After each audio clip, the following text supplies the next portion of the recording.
Try to love again. I've got to figure out what the fuck that was. I'm pretty sure you were singing that, dude. Why would I be singing What?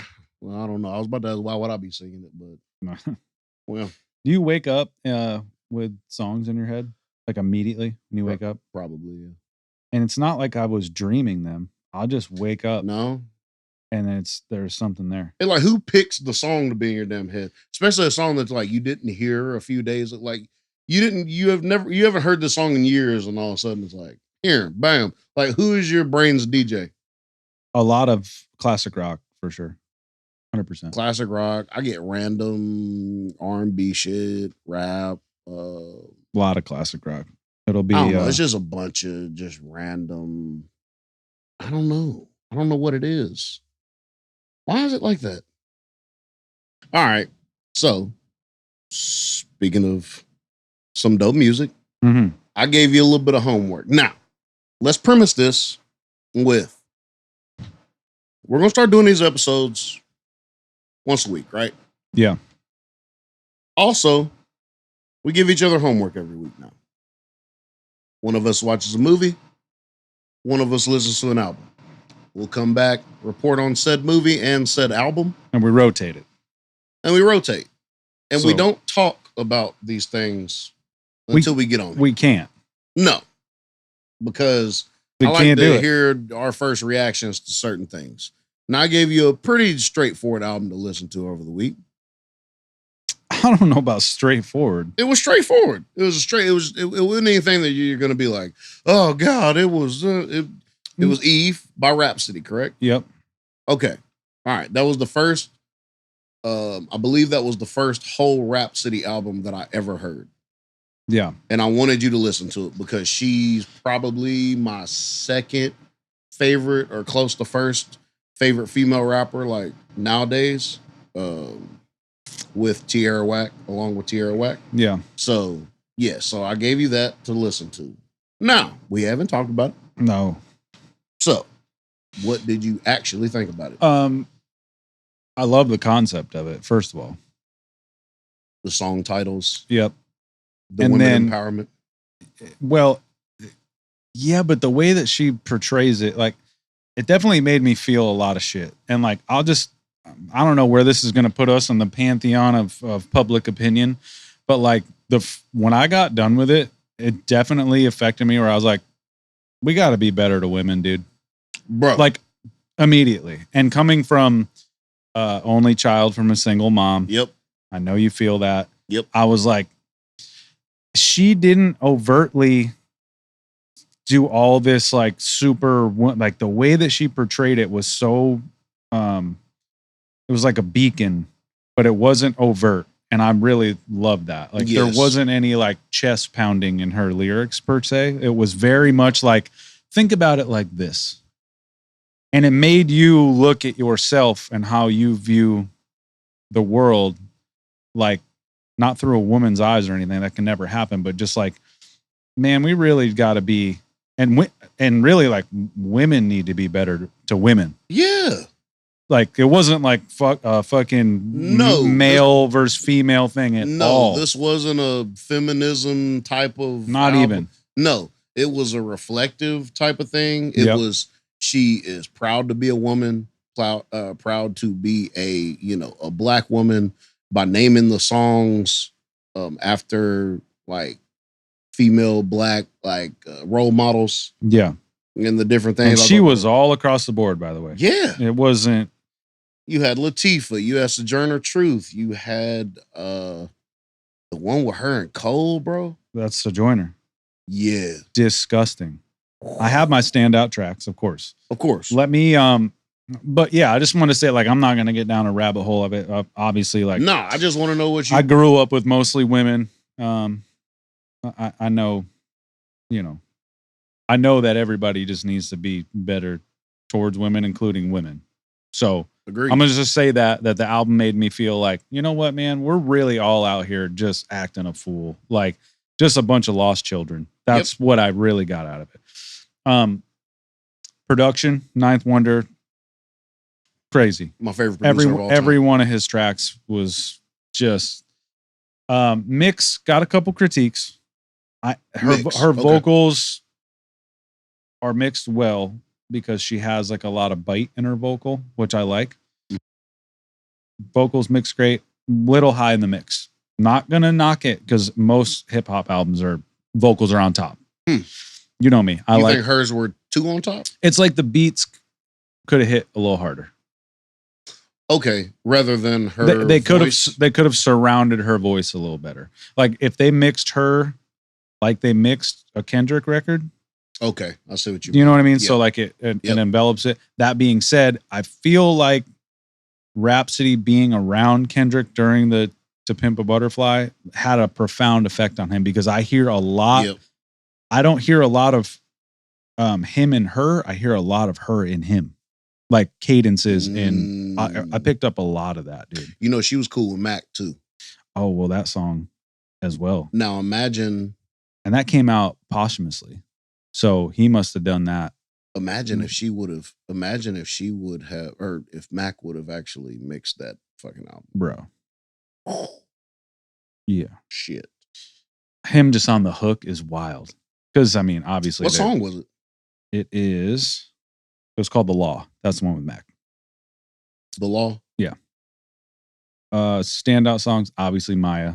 Number 2, gotta go with the girl. Yeah. Look, dude, my dog. Bro. It's already there. Cleo, another standout. Cleo, that shit. Sojourner, obviously. Cole went nuts. Bananas. And the funniest part about that is like his vocals kind of sound shitty. Like I can hear like he's like in a fucking shitty studio. He just like knocked them out. But the ambiance that it gives is sick because then it goes to Afeni where they have the sample of Tupac and it's like him just speaking out loud and it's super reverby like off of, so and it's the way it's mixed is that's dope. Those are my standout tracks. Okay. And dude, it's one of those records where like I need to listen to it 3, 4, 5 times. She has a lot of things that she'll just kind of intertwine in. Yeah. And you don't, I mean, like you said, you'll have to kind of go back and listen. She's got this one line and it was just cool. The angle she took, it was like like Trey, she said, I shoot it like Trey underage, like Trey Young. Yeah. And I was like, she said Trey underage? Like, that's fucking magnificent. I mean, there's always a level of poetry to these things. Nobody knows that better than you, but she's like a real poet, dude. Yeah, bro. Her spoken word kind of delivery makes it so authentic. And it's just, her delivery is so like she's literally just talking. She's just speaking. Yeah. It's almost like a Jay thing. I know you're not like a huge Jay fan, but it's like, it's got that just like matter of fact speaking to you. And I think I like it in her delivery coming from her better because there's no bravado there. No. Do you know what I mean? Like, I think that's always the thing that turned me off about Jay was like, he was just like, even though he's cool, there's still this like air to him that I was always like, bro. And she has this quiet confidence about her. Yeah. Where it's like, ain't nobody like really fucking with me. But at the same time, like, I'm not here to beat my chest. Like you said, it's more like, hey, let me just tell you my perspective. It's not even like, oh, let me educate you. No, but there's a lot of history. She does, like, in her lyrics, there's a lot of history, like little nuggets where it's all like factual historical information. Because obviously she's going through these figures. But when she nails it. And then like, I like the Oprah track, but it was like, that was like the hardest track on the record. Yeah. Production wise. Yes. And I was like, it's kind of threw me a little bit. I don't hate it by any means, but it wasn't like standout. It seems like every album she will have one of those. Even her last album, she had I don't even know what the hell that shit was called, but that shit is hard as fuck. Super underrated, dude. Yes, like that's an album that I can literally throw on randomly and just listen to it. Yeah, I listened to it in the morning a couple of days ago, and I'm working at this school, and I have my headphones on. I'm listening to Sherlock. I'm doing my thing. We're like doing this donation. We're painting this like super trippy Dr. Seussy kind of wall for the kids. It's all elementary. Oh, that's fire. So we like it's my business partner's wife is a teacher there. So we just kind of came in before a school year to like this plain super big white wall was super boring and hospital-y. So we tricked it out. And so the teachers are getting ready, and one of the girls there, like I had my headphones on, but I heard something I recognized, and she was listening to Kendrick. And I was like, good call. Like, I'll definitely, and she was bumping it on her Bluetooth. And I was like, sick. This is going to be a nice, because a couple songs came on before I said anything. Like she was just playing Kendrick.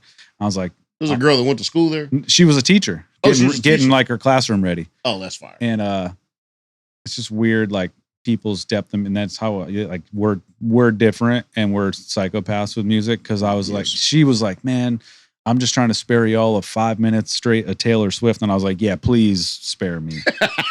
I said I'll take Kendrick 1,000 times over any Taylor Swift, and she was like, well, agree to disagree. And I was like, I mean, do your thing.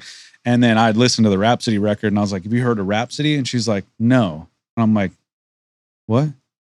How? And she was like, nope. And I'm like, put this record on, and she was on the To Pimp a Butterfly record with Kendrick. Like, you're playing, I was about to say, because if you're on that wave, then I'm trying to like relate with her and be like, hey, because you put me onto it and I hadn't listened to that record, and she was completely fucking oblivious. And I was like, all right, I'm just going to stop talking. She never put it on. And I was like, okay. All right, well, people just like what they like, man. And that's the whole like stay in your lane type of, I don't like it because I've discovered so much new music and so many new artists just from being like, just like you hit me, you was talking about this Odyssey's nice. And I was like, Odyssey. And I feel like I have heard of him before. Yeah. But I looked as soon as you said it, I looked at his Spotify or whatever, just see if I recognize any of the songs. And I don't, but I've heard him somewhere. I don't know where. But I'm going to check it out. I haven't checked it out. Well, he was in a group before, which I didn't recognize either. But the crazy thing is, it's like, I'd never heard of him. He came on after Rapsody. And I listened to a couple songs, like, man, he's super smooth and just interesting. Yeah. But he has more monthly listeners than she does. And I'd never heard of him. Fucking crazy. So like, I don't blame the girl for not knowing Rapsody, but it was a weird energy. Like, cause we're such, like when people put us on shit, I'll listen to it. Cause I want to, she had no concern to, she'll never put that record on. And she was listening to Pimp a Butterfly.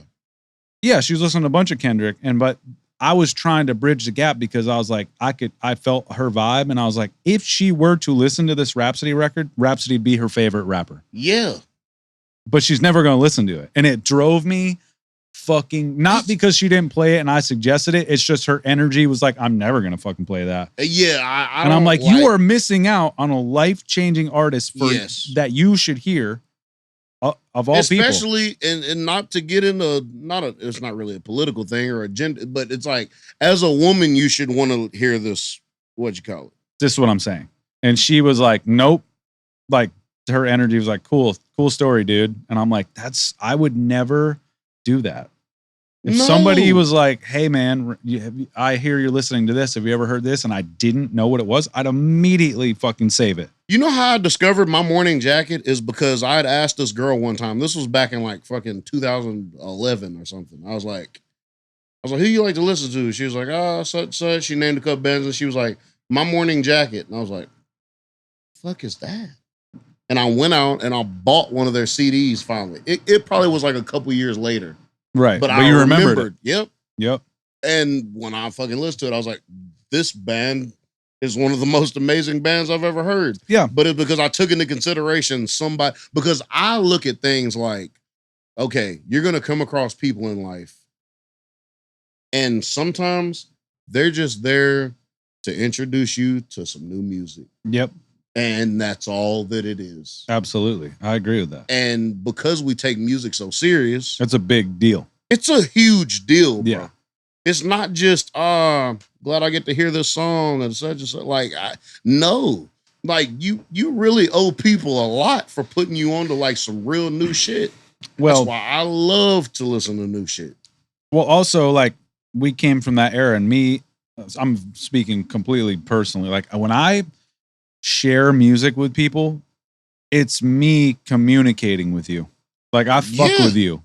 If I'm like, hey man, put this, I'm just thinking of a random band when I was younger, like to my friends, because I was so deep and nobody was listening to shit like I was. Like, not saying I know more, but I was it was every part of me. It was just a deep. When I would bring a band, and we've already discussed a million times how different it was to find music. When I would bring a band that I was like, I fuck with this band, and I presented it to you, that was me being like, I love you, dude.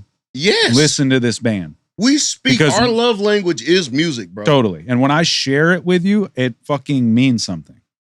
Yeah, because you don't have to share because shit it's so with personal. anybody. It's so personal to me. I don't want somebody I don't fuck with listening to the music I like. That's what I'm saying. Not only that, but it's like you're in your own bubble of euphoria. You don't have to be like, hey, man, you should listen to this too. Would never randomly share it with a person. No. And so as I get older, I'm like trying to just relate to people. And that's why I'm like, I'm not butthurt about it, because it really wasn't my place. And I don't know this person. So I really don't care if she listens to it or not. I was just saying, like, that's weird, because I would listen to some shit if somebody told me about it. Because the ocean of music is so deep now, it is hard to find new shit. Like, it really has to land in your fucking lap now. Yeah. I mean, just like, it happens with playlists now on Spotify, where it used to be Pandora. I know some people still listen to Pandora. Yeah. But to find new bands. Yeah. Like, totally. You just go on a playlist. That's how I discovered St. John. Yeah. And I think I had let you listen to some stuff. Oh, way back in the day. Yeah. And so, like, I discovered this R&B artist named Q. It was just the letter Q. I discovered him just through playlists and stuff. Like recently? Oh, no, this was back in the day. Years ago. Yeah, this was like a few years ago. Yeah. But I mean, it's just the thing where it's like finding this treasure, whether they got however many listeners or whatever the case is. But when you find it, it's like, oh God, you found this hidden gem, this rare Pokemon that you feel like only you know. Right. Even though whoever heard it. Yeah. But then if you find somebody else that's heard that same artist and fucks with it. Oh shit. Yeah. It's an instant like, oh. Yes. So it's just nice to have that music. And it sucks that people are so like closed-minded that they don't want to have that.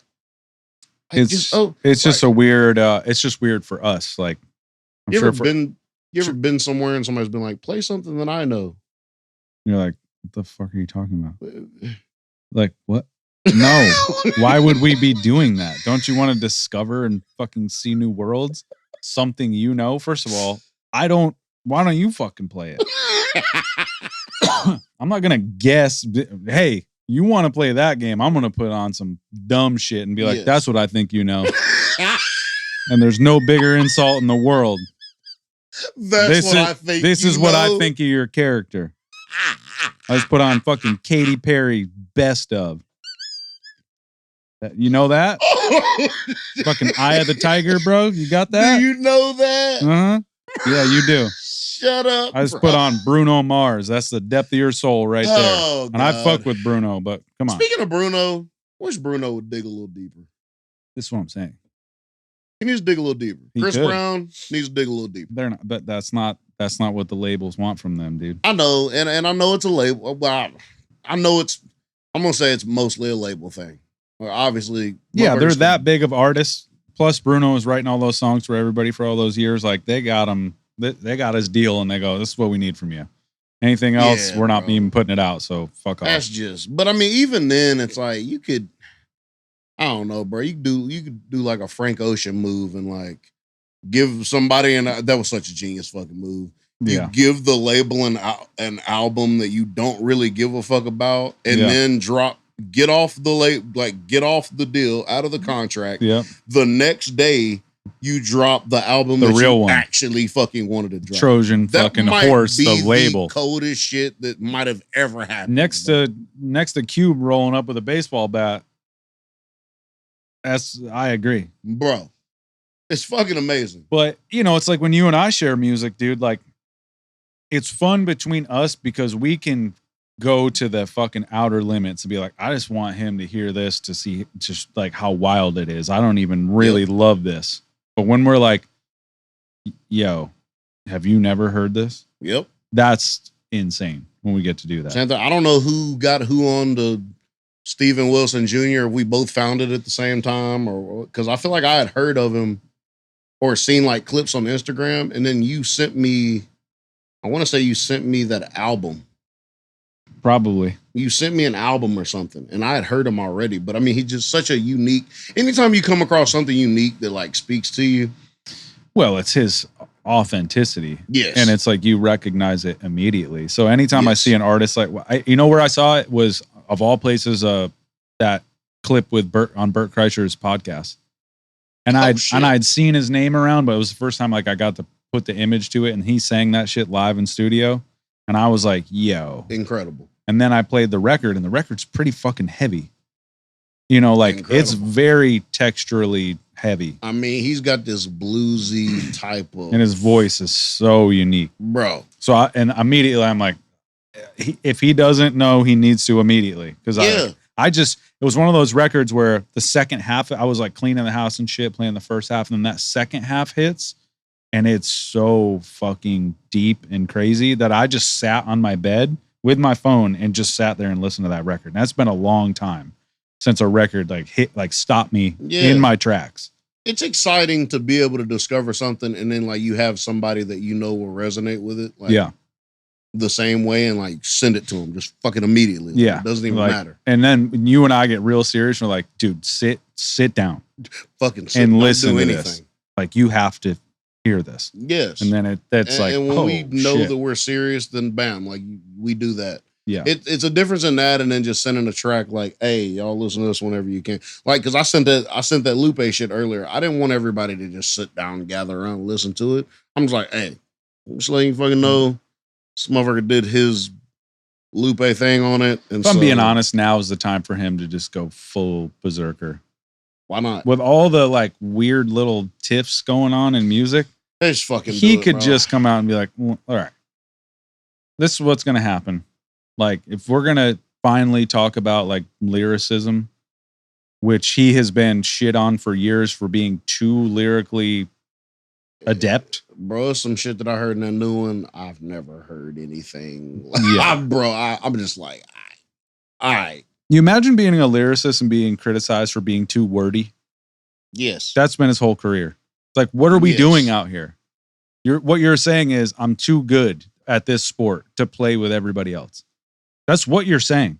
He almost literally told me that in the damn competition, where he was like, you know, you can bring it, you can take it up to the moon, but you have to come back down to earth. He was like, you have to be really like smart to understand these references and shit. Yeah. And I was sitting there the whole time like, I rap like this because of you. You taught me this. I literally, like, I don't know what the fuck else I'm supposed to do. Yeah. I mean, I've always told you, it's like, even in your, like, I'm just going to make some hooks and make some Rapsody raps. It's still like, you still got to be of a certain level to understand what's going on. Yes, and I really do. That's just who you are, though. I mean, there's nothing wrong with that. Because I get bored. I do. I get bored, and I don't. I'll write something, and it don't get too fucking far. I'll write a line. I'll be like, no, this doesn't sound like you're trying very hard. And that's like somebody else is like, dude, you really got to hear this. This is what I've always said about you. It's like, do you understand what you're doing? That's not real life. I had that Roman Caesar line or whatever, and I was like, this shit's kind of lazy. Like, it's just, you know, whatever. I didn't know what the fuck it was. You know where you can put that stuff, and you're still not doing it, which is hilarious. You can put that in country shit. Yeah, but even those have this. There's entendres. And there's some layers. Well, I say once in my like, I told you this the other day. Once in my like hip hop / whatever else on this side writing catches up to like the country shit, where I can like be freely poetic and finally kind of come into my own, then that'll be nice. I haven't got there yet, just because I'm still trying to get my feet wet with, you know, trying to almost balance like mainstream commercial type of things, just to, you know, have something, I say sellable. You know what I mean, though. And then like easily relatable. Yes. And then get into I'm trying to get into my shit.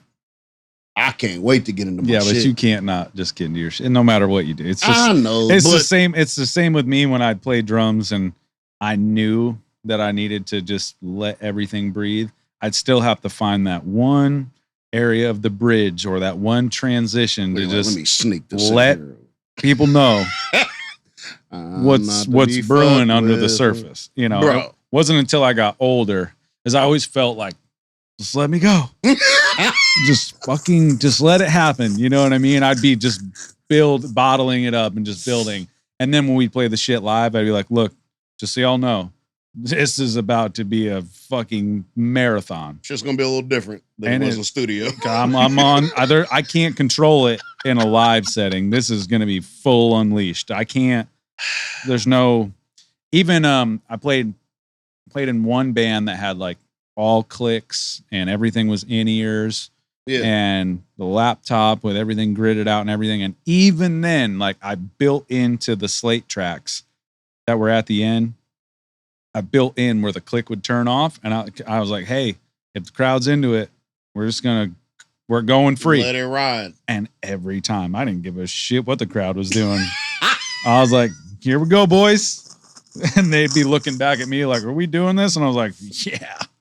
Bro, I don't know where we're going. I never give a fuck what's happening with the crowd. Like, of course, I want them to have fun, but then if I feel like maybe they're not, like that's even more of a. Oh yeah. I'm really about to do whatever the fuck I want to do. I used to love I always told every band, and it's cliche for sure now, but I was like, I don't give a fuck. There's 5 or 5,000. It's the same energy.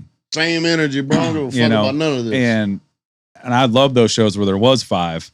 As I'd find somebody, I'd be peering, and I'd lock eyes with them, and they would be the target, bro. Until I got them like looking around, going, "This motherfucker looking at me."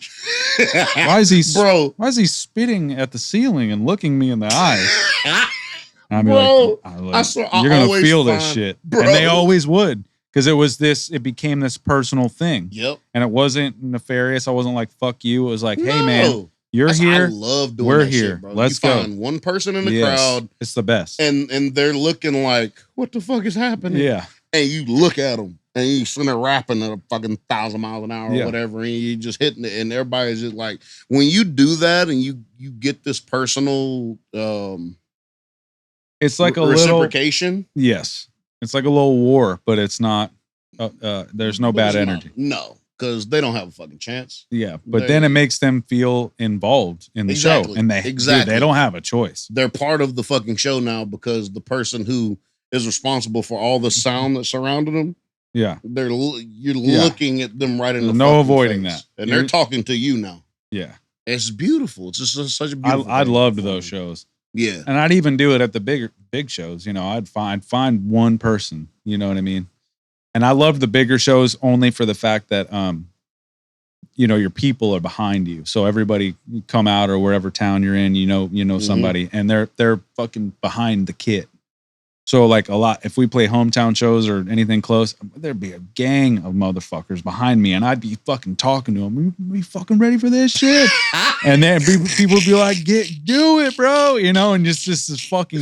I miss dope. That. I miss and every hip hop show is like that to a degree, because it's a party that's like it takes everybody. It is. That's why I always love hip hop shows, because like the stage becomes this, like.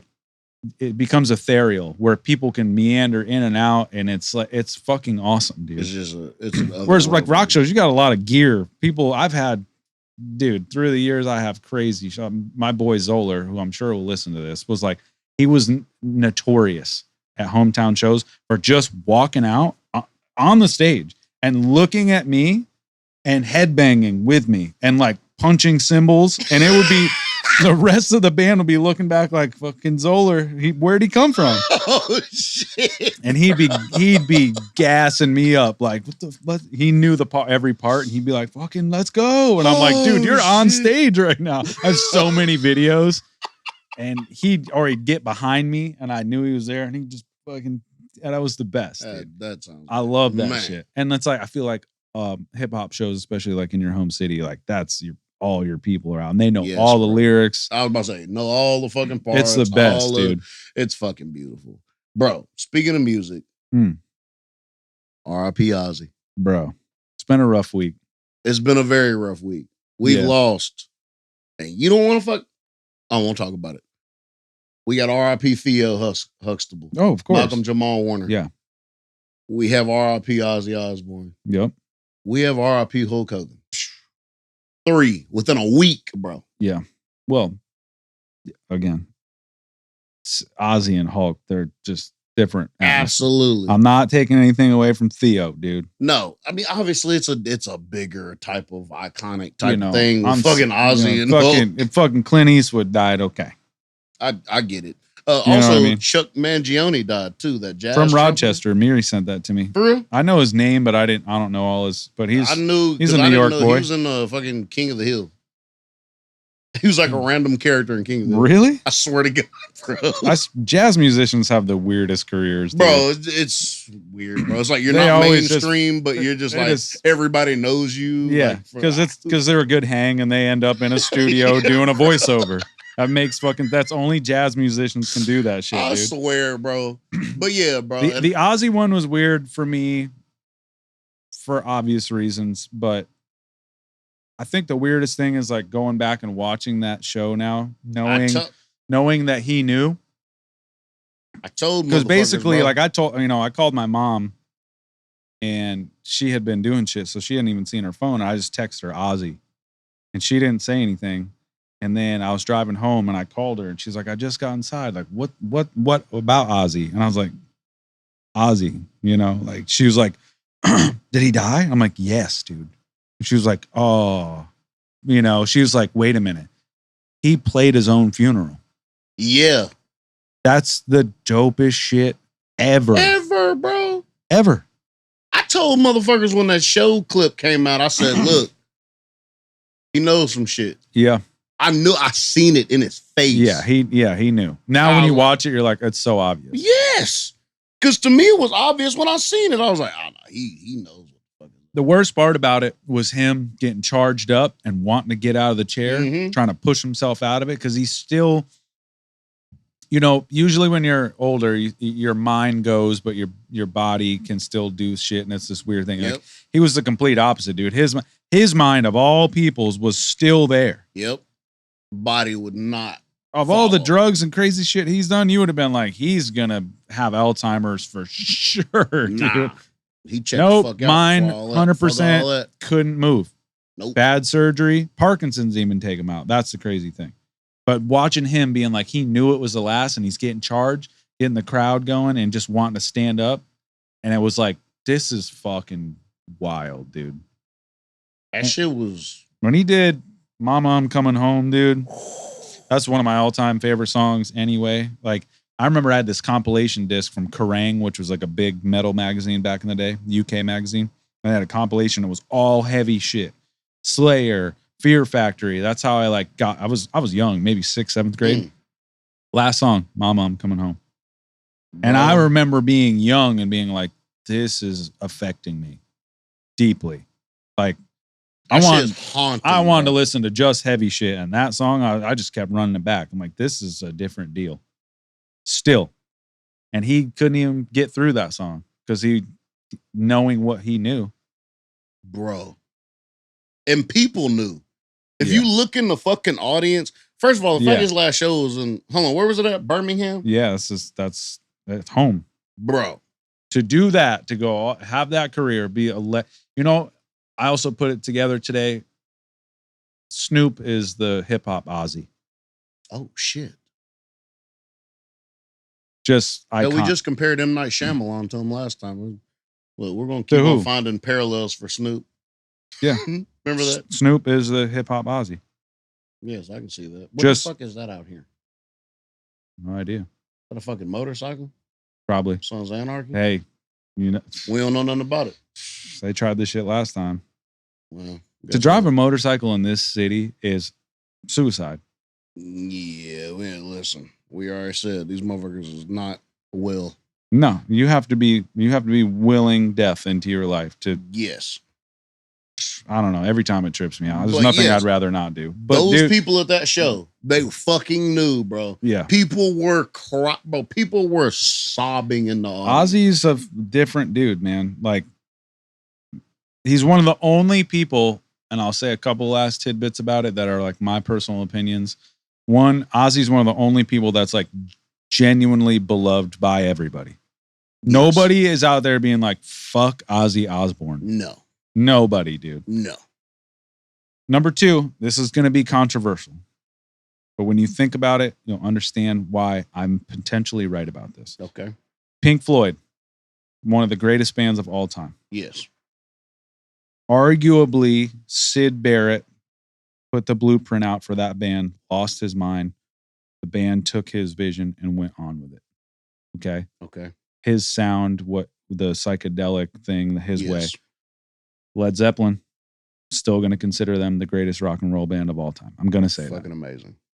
You can trace the entire first album and most of their hits and shit to Delta Blues, if not a direct cover. Oh, yeah. So, stolen. Yeah. There is not one fucking thing that you can say about Black Sabbath that you can pinpoint exactly where they got it from. The only way that works is because Ozzy's voice was so fucking different and Tony Iommi had to play in a drop tuning, which was not happening at that time because he fucked his finger up, cut a piece of it off. He had to play in drop tuning to phrase the chords that way, which happened to go perfectly with Ozzy's voice. Everything had to line up, but you can't say that's Muddy Waters, that's fucking this, that. You can't. Black Sabbath was completely unique. It changed. It started heavy metal. That we don't have any of my favorite bands, not even a glimmer of them without Black Sabbath. Yeah, see that's something that I wasn't obviously I know who Ozzy Osbourne is. Obviously, I know his shit from a surface level, maybe a little deeper. But no, I never just explored the Black Sabbath discography and the whole, like, even when Ozzy broke off, I wasn't into the whole. Yeah, you know the hits. Yes, I know the things. I know you probably know more songs than you think you do. You know, probably, if we were to go through them. But I didn't know, like, oh, he was, the start of heavy metal, or one of that type of 1,000%. Yeah, like I didn't know that. I didn't know that part.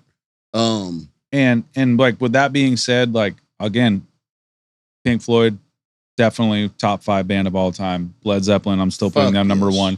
Black Sabbath, you can't say, oh, this was a direct rip off of this. Like, we love the Rolling Stones. They're one of the best bands of all time. However, Mick Jagger is definitely doing fucking James Brown in his own way up there. That's what that is. So there's parallels that you can see, but Black Sabbath was completely fucking unique. On top of that, when you listen to Ozzy and you see him sing, tell me what his influences are. I have no fucking I heard Gene Simmons say that when he died the other day, and he was like, tell me exactly where Gene Simmons or where Ozzy's influences are. You cannot pinpoint him. He is completely just fucking him. It's kind of weird because he almost sings like, he has this thing about his voice where it's almost like he sings like he talks in a way, but it's also like something that comes from somewhere else. Yeah. It's completely unique. Yeah, it is. When you hear people sing and you hear him talk, you're like, that makes sense. He's definitely one of those people where when he sings, you're like, this is not the fucking dude who was just like kind of mumbling and bumbling around a conversation. It's just so and he's wild. So articulate when he sings. You know every word he says. Yes. When he talks, like you have no idea what's going on. No. So again, just R.I.P. Ozzy, but like, dude, the more I thought about it, like, he's really a one of one, and that's like he's the truest definition of that. That's fucking wild. You cannot tell me what his influences are. You can't be like I don't. Nobody really can. Know. Obviously, his contemporaries are like, we have no fucking idea who his favorites were.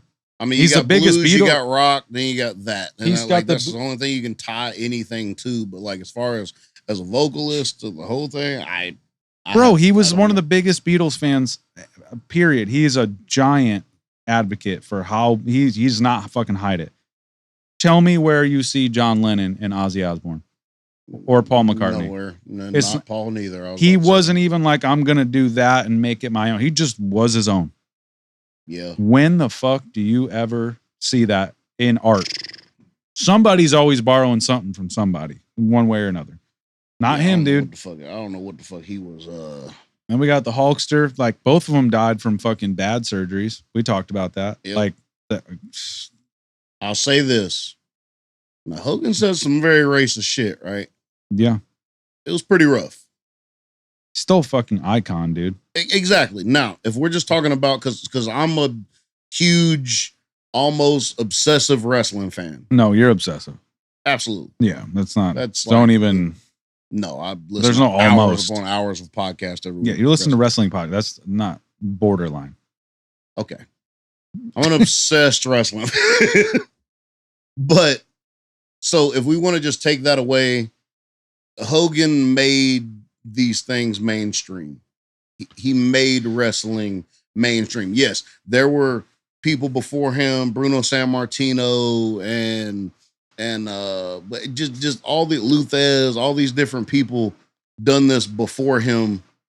But for him to bring it to like a commercial standpoint where it's like Hollywood's now involved.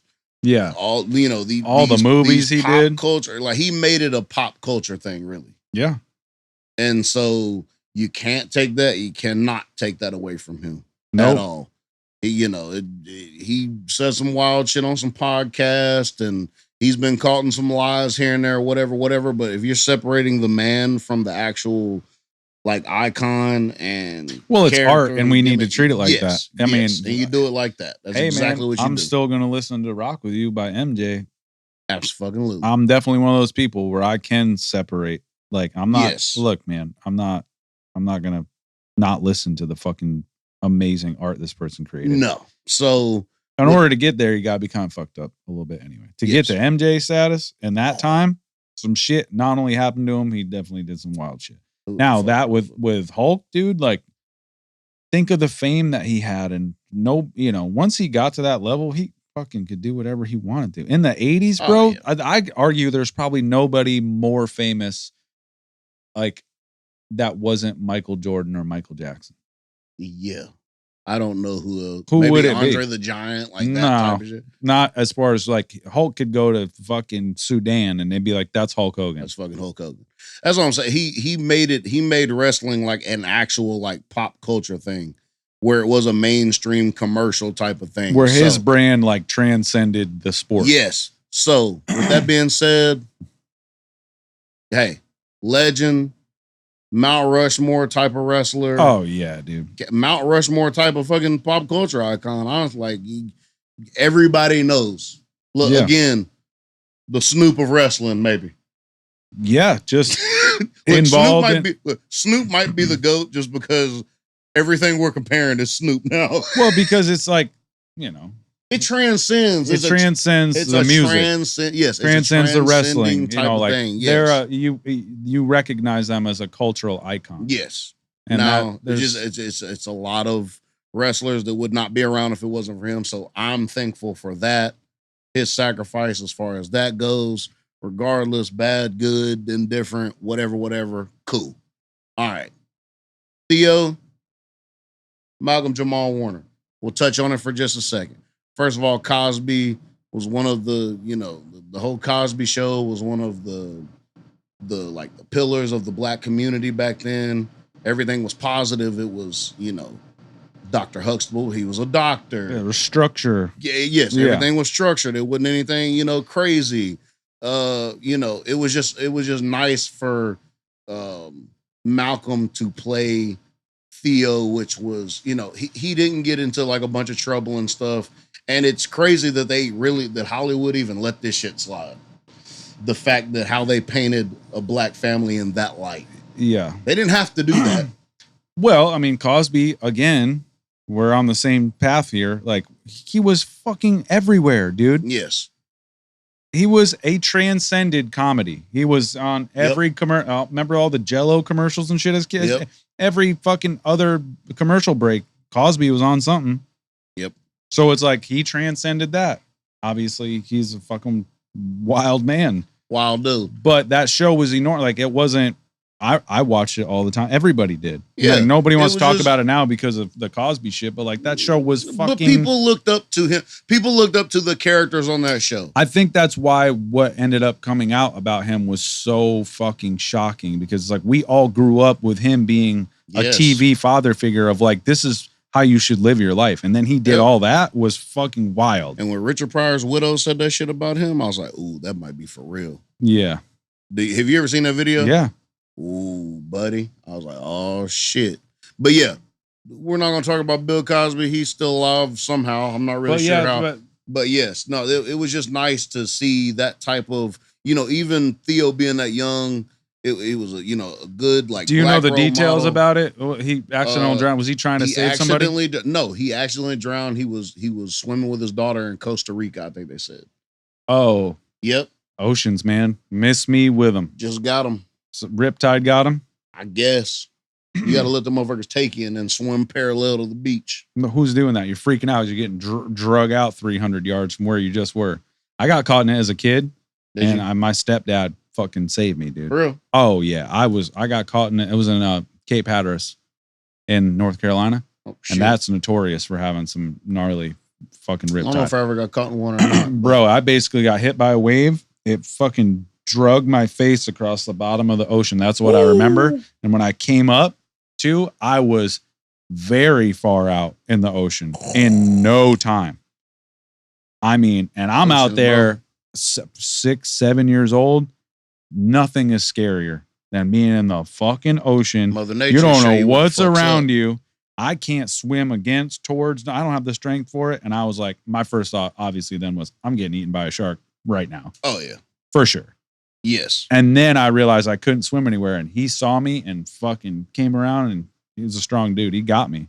And I was gassed. I got to the fucking shore, and I didn't even do anything. Just trying to swim against it just wasted me. Oh, yeah. And I was young. So I can see how that happens to grown ass people, because you're freaking out because all of a sudden you're fucking way out in the ocean and your instinct is to swim back to shore. And that's exactly what the fuck you shouldn't do. That's fucking crazy, bro. Man, that sucks. Yeah, it's been a wild. Reminds you of some shit, man. It's been a wild week. Has been a wild week. Really? You know what? Do the weeks feel like they're going by like minutes to you recently? Well, like I'm waking up going. You know how I am with time. You know how I am, bro. It feels significantly faster these days. I guess that's part of getting older. That's when you get older. But I mean, this feels abnormally quick. Like, it's crazy because, who the fuck was I? It could have been my mama, and I think it was actually. We were just talking about time or something, and she was like, "It's crazy because the older you get, I think time gets faster because you're looking at the time behind you more than you're looking at the time in front of you." Whoa. Yeah. That's pretty profound and also very true. Because you have so much more experience that your brain can compute from the past. Yep. And also you're more used to your brain's predicting things quicker. Yeah. Than when you're younger. That's very true. Experience has a lot to do with it. Where it's like, I mean, like you said, like kind of know what's coming. And when you're a child, everything's just you're in fucking pure wonderment all the time. Yes. You don't know what's going to happen today. Yeah. It could be anything. And it was. Yeah. You didn't have any experience to draw. You had no fucking clue. Everything was in front of you. Man. Hell, you just came into consciousness. Man, that was nice. Bro. It's fucking amazing. Bro. It was the best. Bro. Shit would sparkle your brain out and you had realizations for the first time and you were like, whoa. And you felt it physically. Shit was amazing. Felt your brain click and you were like, what the fuck? Oh, bro. All right. So I looked at this, and this is like it's a sad situation, but it's also like kind of wild too. So speaking of older, whatever, memory, blah, blah, blah, blah. You know, Bruce Willis does not remember he was a famous actor anymore. I saw that this week too, man. Bro. And he's like, why are these people taking pictures of me? And like, he has no idea. Is that not the wildest shit? It's so fucking sad to me, dude. But also kind of beautiful. It is. It's It's both. If you have, and of course we're not around for his everyday, but every time we see pictures, it's like him and Demi, like he's smiling, they're dancing, and then maybe it's like you're reverse and you're experiencing shit for the first time. Yeah, hell, he might be falling in love again with fucking Demi. I think he might be married, but I don't know. It's a weird that brain shit like that is the scariest shit in the world, but it's also like, as long as it's not this big torturous suffering, everybody which I'm sure it's extremely hard on his family, but like to have that wonderment at his status where he's like not understanding like that he's one of the most famous actors to ever live. That's fucking crazy, bro. It's like Alzheimer's and dementia is one of the wildest, and I've seen it. I've had a fucking front row seat to it. It's wild. And it is terrifying. Yeah. And I don't know. Like, I don't want to get on that. It's crazy because, something else I read, and it's crazy because this is a perfect segue because I actually seen there is this restaurant, I think in Japan, and I forgot what it's called, but basically they hire all dementia sufferers, and they basically will serve you whatever like it's a restaurant. They work in a restaurant and they'll serve you whatever they remember. Whatever they remember, bro. Whoa. And it's just like, I don't know if that's like torturous. But you see pictures of them and they all look happy. And that sounds like a very Japanese thing to do. Absolutely. You're like, know, it would be fucking wild. Just let them loose, bro. Well, it's almost like Nona's where they just hired all those old Italian ladies. I love that movie that I was telling you about with Vince Vaughn, where they just have old Italian grandmas in the kitchen, dude. That's so fucking sick. Yeah, look, the restaurant of mistaken orders in Japan employs waiters with dementia, so you never know what you're going to get. As long as they're paid well. Huh? Yeah, they have something to do. They feel a sense of purpose. I'm sure it's pretty sick. That's fucking dope. Let them do it. Hey, as long as you're paying them good, or the family, whatever, get them out of the house. You ain't got to pay me. They ain't going to remember no way. Hell, they'll fucking pay them whatever you want. That's kind of wild. Well, I mean, it is wild, but also, that's kind of wild. You can never be upset if you don't remember you ain't been paid. Jeez, that's true, dude. I wouldn't be upset. That's kind of the beauty of it. It's also fucking terrifying because we're looking at it of the fact of us remembering everything and having memories. But like, if you don't have those to pull off, ain't gotta worry about it. They're just like, oh yeah, you are my son. What's up? Just feed them and then go over here and give fucking Gerald a plate. And then if you remember. If you don't, you don't. He ain't gonna be upset at you. He knows what he was getting into. Yeah. I mean, shit, I think it'll be fine. That's actually pretty fucking tight now. Honestly, bro, just ship me to Japan, bro, when I get old enough. Why not? Yeah, your soul is fucking super Japanese. Dude. Oh, bro. All the shit that they're like, the fine honing and crafting and the little idiosyncrasies, but like the morality, and if you step out of line, there's real consequences. I might be old Japanese samurai man inside. 100%. I might be that. Yeah. You like The Last Samurai. You love that movie. I fucking love that movie. Yeah. That's you, dude. That's kind of fire, bro. That's you. Wish I could go back to it. Maybe in my next lifetime, I'll go backwards. Or maybe that was your previous life. That's why you have an affinity for it. You took what you learned from it. I think I might have been some kind of 70s, 80s drug dealer or something.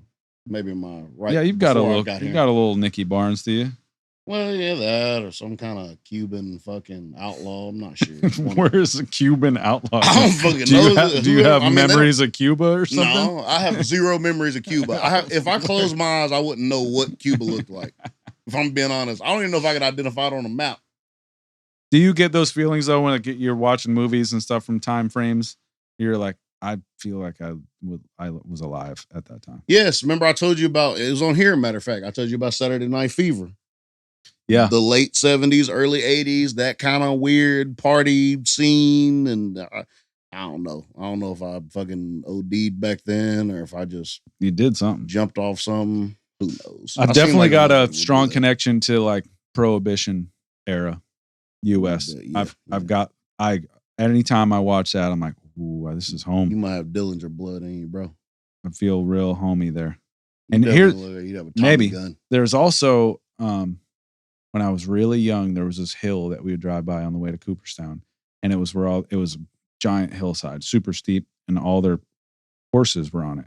And like the way that a horse field looks, especially like a hilly terrain, how it's like real mowed down and tight. Yeah. And I always driving by it when I was real young would be like, I've been there before. And that feels like home. It gave me such comfort. And then as I got older and learned about countries, the first time I saw a picture of Scotland, I was like, that's it. It's right there. That Scotland, bro. It was weird. Like when I was a kid, every time go to a doctor's appointment and shit up there, I'd be fucking like Scottish bootlegger. It always just made me feel like so fucking good when I looked at that hillside, just driving past it. And that's wild. And that's when I started to think like that. And I was like, I've been there before. Yep. I'm 10 at this point. Like I've definitely never been to Scotland. Why does that feel like so profoundly familiar? That shit gets me thinking about stuff, dude. A lot of shit, bro. It's weird. Hey, Buddha might have been right, bro. I mean, I think it's a learning realm, dude. Gotta get thrown. What if they're all right? Motherfuckers ain't never thought about that. Right. Maybe they're all right. Well, I'll tell you one thing. They're definitely not all wrong.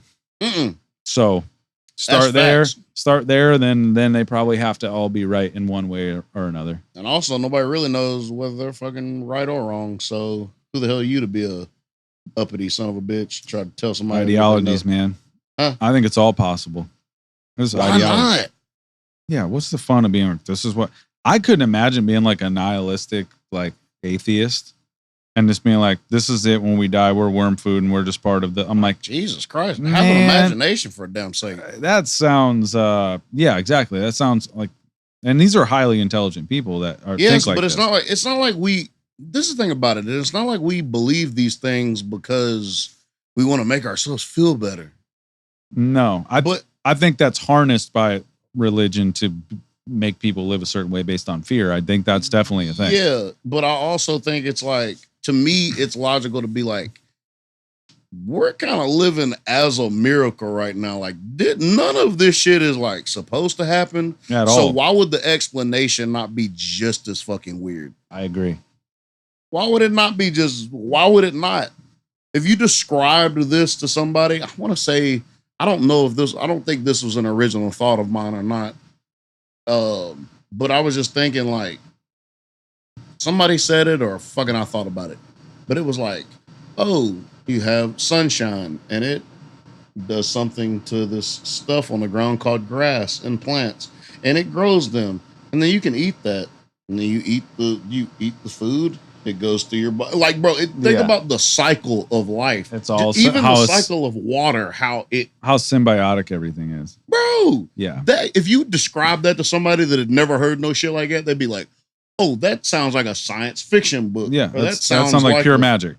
Bro, it sounds like pure fucking magic.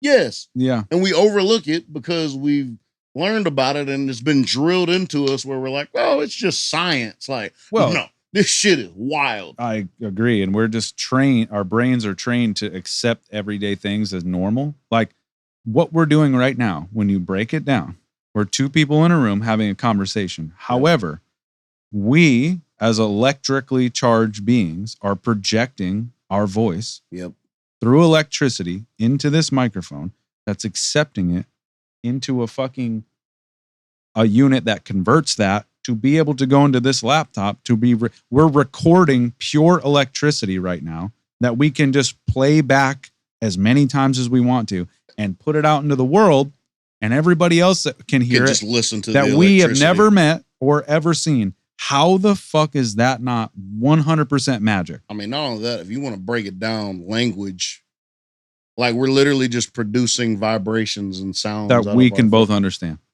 Yeah. And like everybody else. Everybody even speaks this language. Right. Like just how language even came about. It's a really fucking bizarre thing. Yeah, when you break it down. But again, everybody takes it for granted. You get in your car, you drive to work and you're like, this is kind of boring. I'm in this car listening to whatever the fuck I want to at any time. The fact a car exists, that's just a combusting gasoline that we've treads out of the fucking ground so we can move freely is insane. It's insane. And we just take it. An airplane is the craziest fucking thing ever. Shouldn't work at all. Giant ships in the ocean that are made out of 1,000% fucking steel are just floating. And the oceans are doing everything they can to swallow this bitch up. Nope. It's human engineering is unfucking believable. It's pure magic. You and see we them just damn, go about it like it's normal. shipping container ships in the North Sea and all that shit. Bro. Bro. When I was a kid and we'd go to the St. Lawrence River and stay there for summers, and we had like little, it's like little raft boats with outboard engines on them, and you'd see those fucking oil tankers coming. When you see one for the first time, you're like, how the fuck is this possible? It's we'd scary, follow them and hit their wake with our boats because the wake from it was so fucking huge that you could get like 15 feet of air off that shit, and we'd gun it and hit their fucking wake. And the dudes on the boat would be like, yeah, get it. And the fucking ship is 9 football fields just floating through a river. Doesn't make any sense, dude. At all, bro. How's your movie? All right. Let's hear your review, dude. Speaking of ships, by the way, I do have megalophobia. I had to Google it. Yeah. I hate the fear of giant things. That's huge statues, and you get freaked out by them? Yes, bro. Really? Big ships and bro. That doesn't make any sense. Freaks me the fuck out. Because your brain's like, this shouldn't fucking exist. It's just too big, bro. Like you seen that shit you seen that statue? I think it's in Thailand or somewhere, and it's just like this giant fucking monk, and his foot's like the size of your yard or something. It's just it's fucking crazy to even comprehend that. But you have this. I do have this. I have this and exploding head syndrome. I got a lot of syndromes, bro, I think. Yeah. Well, syndromes can be temporary if you want them to be. Well, they're not diseases. There's a reason they're called syndromes. You got plenty of fucking time to try to cure me then, because I don't think you're getting over the megalophobia anytime soon. That's deep in your fucking DNA. Well, shit. Well, I think maybe my head exploding tonight is probably in there too. That shit's been going on for longer than the megalophobia. Wait, the megalophobia is a new development? Yeah, pretty much. New development probably within maybe 4 years, probably. What triggered this? I don't fucking know. When was the first time you were like, I don't like that? I just go online and look at giant ships and buildings and statues. and fucking get freaked out? I'm a little spooked right now. That's what I feel like. You're so fucking suspect. I go to the internet and just search for shit to have fears of. I gotta find something. You get down the rabbit hole and then you're like, I don't like that. And it's just a regular thing. Clearly, I'm not scared of trains, so I gotta find something, it's not, bro. Yeah, exactly. Yeah, you can fucking try to outrun a train, but a giant freestanding building, you're like, not for me. Bro. 100 miles an hour over the fucking train tracks? Nah, not a big deal. Right. I can control that. But that big ass foot that's the size of Tennessee? Nah, bro, I'm good on that. Y'all can have it. All right. So you gave me some homework also. Yep. It was my movie week. Yep. You suggested Jacob's Ladder. Sleeper, dude. What's crazy is I've heard of this movie for years. I've heard of this movie for years. But where? I don't fucking know. It's one of those ones that it's like a folklore movie. It's like one of those, Donnie Darko. Well, it's definitely one of the first of its kind that kind of sparked that shit that came out later in the 90s that you and I love. Yes. It's that movie. There's a Bruce Willis movie that kind of not really reminds me of, but he plays like this old Vietnam vet or something. It's weird. Anyway. Casting, Tim Robbins, perfect for that role. Tim Robbins did a great job. Dude from Harlem Nights. I think he was the detective. Danny Aiello. Oh, he's the chiropractor. He was a chiropractor, yeah. Awesome job. Yeah. Fucking great. All right, so this movie about it was a Vietnam, right? Yeah. A Vietnam vet with his platoon. All of a sudden, they get sick. Nobody knows what the fuck happens. They just get attacked all of a sudden. I assume Vietnam is probably all like this because you ever see anybody either from Vietnam or you see these movies? I don't know if I've ever actually met a Vietnam vet now that I think about it. I've met plenty of them. I assume that they're wild inside. They've just been through some real heinous shit. That's dude. what I'm saying. Yeah. And yes, it's no everything's funny. No. All right. So that's how the movie starts out. This platoon They're sitting there together. Everything's relaxed. All of a sudden, bam, something's in the tree line. Blah, blah, blah, blah, blah, blah, blah. They assume it's Charlie. They assume it's the Viet Cong. Cool. Then Tim Robbins wakes the fuck up. You know immediately what time it is. It's like, okay, so we're gonna have war flashbacks. We're gonna start doing this shit. He's still affected. Oh yeah. Still affected. He's on that train. You start seeing these different characters he comes across. What's up with the dude with the fucking demon tail before he gets off the train? You remember seeing that shit? Yeah, that kind of comes in later in the scene. You know the one I'm talking about with his girlfriend. Oh shit. Yeah. Yeah, bro. All right. So yeah. So okay. So this movie really it touched a lot of things. Okay, I really just want to see how you'd react to that scene specifically. Because I was like, this is. I was just hoping Keelan wasn't gonna walk in because that would have been terrible. Lauren was over here reading her book right next to him. I'm like, please don't fucking look up from this book because this scene is absolutely fucking crazy. Yeah. So I think it sparked all of the hentai movement that I think Japan took. I think it did because that's exactly what I thought of as soon as I seen it. I was like, oh, okay, that's where that came. Or he got it from that because that director Adrian Lin, which if you didn't look, I'm sure you did look him up, but he's made some bangers. But all of that's probably the least sexually charged movie he's ever made, and he still managed to put a wild fucking scene in it. Christ, bro. Yeah, he did like Fatal Attraction and shit, dude. Like he did some. That makes sense. Okay, so on the surface, movie's about a Vietnam vet dealing with a lot of shit. This movie touched on a lot of shit though. This is what I liked about this. Okay, it touched on like PTSD from war. To me, it also touched on mental illness, which I felt like his was deeper than just the PTSD from war. Yeah. That's just my take on it. Yeah. I felt like that it was more than just the war that had him fucked up. Yeah. Then it also started touching on government experiments on. I didn't know it was even going to go in that direction. Yeah. So that's why I was like, okay. Like it started revealing itself why you wanted me to watch it. Yeah. Then I'm like... Because it does have you thinking the whole time. Yes. Because then I'm like, okay, this also has to do with... Maybe this has to do with the afterlife. So I'm in that. So all this shit swimming around in my brain. I already told you, I had fucking headphones on, so I'm completely immersed. Dude, I commend you. That's a wild way to watch that movie. I was immersed. Yeah. So then you got these people trying to just randomly kill him. Randomly. He don't know what the fuck is going on.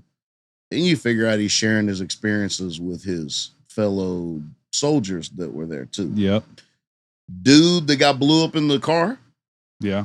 Not his doctor. Which I thought that was a wild scene too, by the way. Yeah. And when the lady bent down and her fucking head was... Something was up with that. I was like, oh, this motherfucker's in hell right now. That's exactly what's going on. Yep. So... When the dude got blew up, though, first of all, I love that guy as an actor. And I'm going to tell you something that he's in. I don't know if you've seen it. I really want you to watch it, though, if you haven't. It's got John Cusack in it and dude. And Identity, have you ever seen that? Maybe a long time ago. Well, they're in the hotel. I would know it. Kind of like a hotel murder mystery almost. No, I haven't seen that then. I know the name of it. Oh, shit. Okay. When did it come out? I already got it wrote down. Probably like early 2000s, I think. It's got that dude in it with the eyes that twitch back and forth. He's a fucking unsettling character, but he's a great actor. Anyway. So then I'm like, okay, maybe he ain't crazy after all. Maybe, these other people are... The whole movie is you don't know what the fuck's real and what's not. Right. And you think you have it figured out 1 minute and then you don't. And then all of a sudden he wakes up in the bed with his ex-wife. Yep. Yeah, dude. With the kids and the son that's still alive. Macaulay Culkin, nice cameo, by the way, for no fucking reason at all. 1990, dude. Bro. Had to put Macaulay in somewhere. Fucking Macaulay. All right. So you're sitting there going through this thing. His chiropractor's his fucking saving grace, literally and figuratively. Yeah. I loved dude in that movie. Aiello, dude. I don't know why. It was just because the whole movie made you feel so fucking unsettled. And it was almost like his chiropractor was the only solid thing that he had to hold on to in his life. But it sucked because you didn't know if this motherfucker was real or not. Yeah. So it's like, what the fuck? I knew it, dude. I knew you'd fuck with it. So and coming off of Field of Dreams, I was like, all right, let me give him a real psychological that thriller. Was that. I was like, okay, this is why he done this shit to me. Yeah. I piggybacked it. You did piggyback it, and the film texture, the way how much reverb is in all the audio, and it just gives it. I was about to say the audio is crazy, and the headphones made me feel it even more. That's why I'm saying that's wild. Yeah, because that's a lot to deal with. Yeah, bro. But it was that 90s, like kind of like random audio. Everything sounded like it was recorded in a fucking alleyway or in a hallway. Or something. It was weird. Like all the voiceovers was like, the next room over. Yes, yeah. So. But I enjoyed it. It had that 90s, like, I don't know what to call it. It's like just that 90s like texture. It's almost like a noir, but it's not black and white. But it's like you, and the whole time you have no fucking clue what's real and what's not. Yeah. And that's why I do really fuck with it, because I'm like, okay, so you're trying to really figure this out. So I started easing more into the afterlife thing. But then when he got kidnapped by the government dudes, and they was, what they threatened him or whatever, then I'm like, then I go back like, oh shit, maybe it's not the afterlife. It's maybe an experiment. Yeah. And then just for a second, I was like, okay, maybe he died at For a second, I was like, okay, maybe that. But then I was like, but what the fuck would the government thing have to do with it? It threaded a lot of uncertainty in that entire fucking plot. Yeah. The thing where he looked up at his chiropractor and he was like, you look like an angel. And it's funny that like the chiropractor was that solid person in his life. So it's almost like he was the angel trying to call him to the other side. Yeah. But then you're dealing with these devils. Then the whole the whole thing, and I don't know who said it in the scene, but he was like, you can stay down here and basically let life tear you apart. That's hell. But once you let go, it's like, but once you let go and basically detach from it all, then that's heaven. Yeah. And when he sat on the fucking couch and his son came down the steps and finally he walked up the steps into the light with him, I was like, okay. Yeah. This is the fucking afterlife. And then at the end, when you see that he was laying on the fucking table in the jungle the whole fucking time at Vietnam. Yeah. Bro. And it kind of, for me, the first time I watched it, the first impression I got, and I've talked myself out of it, but it might be right, is that he actually does die. And all of that he experiences, that split second of him transitioning. Yep. Upon death, and all playing out all the scenarios if he had stayed alive. Like, it's almost like a whole, like all the different ways he could go. He could come back. He could go. He could be here. He could be there. He could be in hell. It was all the things in an instant.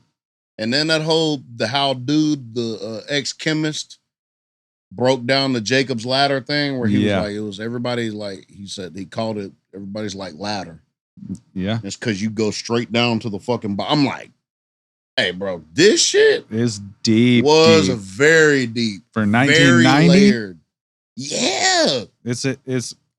Now, when I first saw that movie, as I kind of alluded to earlier, I didn't see it till I was like 25 or 26, dude. Huh. And it was on like regular TV.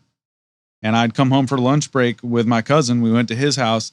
And he was like, oh, fucking Jacob's Ladder's starting. And I was like, okay. And he's like, dude, this movie is fucking sick.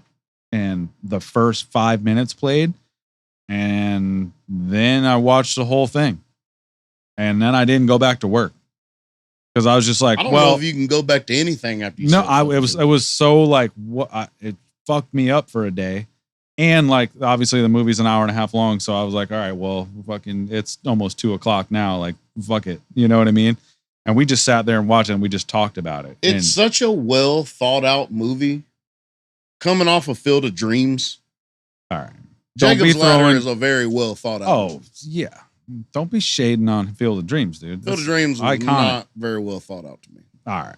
You want to say it's Field of Dreams' evil twin, but it's not. No. But that vibe of like, okay, we want to get like real, here's what's going on. Esoteric surgery of that moment of dying, like there it is. Speaking of that shit, when they wheeled him into that hospital, first of all, that fucking camera lens, with just the wheel, unbelievably shot movie, dude. Fucking amazing. Bro. It really is. Yes, I was. It was, and then it started like running over body parts and shit. I was like, okay, this shit's getting to another level right now. That fucking director, man, Adrian Lin, he did good. He did some I enjoyed shit. it. Well, I'm glad you liked it, dude. Probably not ever going to go back and watch it again because don't need to. No, you don't need to. It's one of those things. It is like Field of Dreams in that aspect. The one I got teed up for you next, I'm not even going to tell you until it's your week. Nah, don't tell me. Because next week, I will be listening to an album. Wolvie will be watching a movie that I suggested. What movie was that I suggested? You sent me 3 of them. You changed your mind 3 different times. All right, look, I changed my mind, but okay. What I want you to watch is, should we say it now or should we wait? No, because you're going to change your mind. So I'm not going to change my mind. No, I'm concrete. That's what I want you to watch. First of all, what was Jacob's Ladder on? What streaming service? I had to buy it. Or not buy it. I had to rent it. You gave all the movies you sent me, I have to rent. Why are we like this? I don't fucking know. No, why are the streaming services like this? That's true. When but you also, have fucking 8 of them and you can't find it on we're anything. going so deep with shit where it's like we have to rent these movies now. There's such deep slices. Legend should be on fucking Netflix. It isn't.